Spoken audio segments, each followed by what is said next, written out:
एक छोटा लड़का जिसे स्कूल में बैठने का भी अधिकार नहीं था, वो लड़का जो उसे छूने पर अशुद्ध हो जाता, एक दिन देश का संविधान लिख बैठा। वो कौन था? यह असंभव यात्रा कैसे संभव हुई? 1891 को मध्य प्रदेश के महू शहर में हुआ। उनके परिवार को अछूत के रूप में जाना जाता। समाज उन्हें इंसान नहीं मानता था। जब नन्हा भीमराव स्कूल जाता था, उसे अलग बैठना पड़ता था।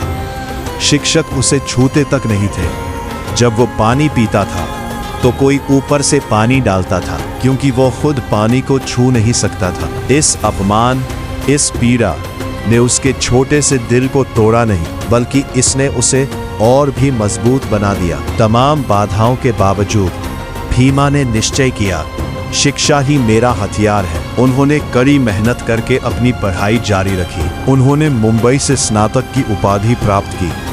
उनकी प्रतिभा को देखते हुए उन्हें छात्रवृत्ति मिली और वे विदेश चले गए।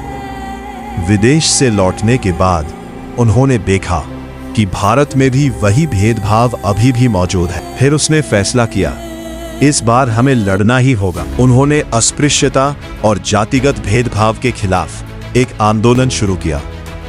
लोगों को उनके अधिकारों के बारे में जागरूक करता है। वो कहा करते थे, शिक्षा प्राप्त करो, संगठित हो जाओ, आगे बढ़ो।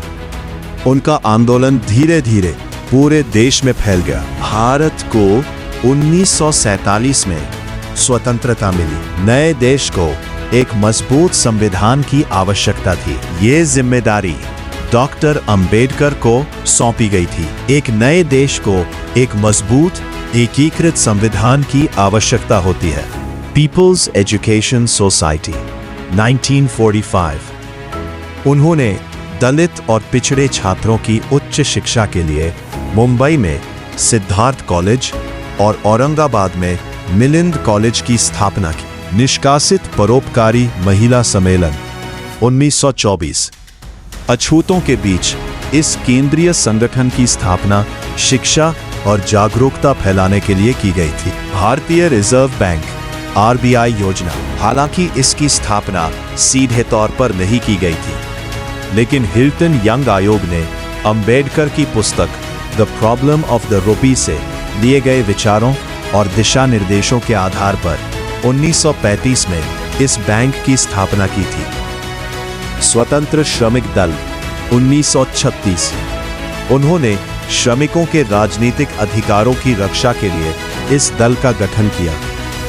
भारत का वित्त आयोग 1951 में उन्होंने इसी पहल पर भारत के वित्त आयोग का गठन किया गया था। जिस व्यक्ति को कभी समाज ने ठुकरा दिया था, उसी व्यक्ति ने समाज का नए सिरे से निर्माण किया।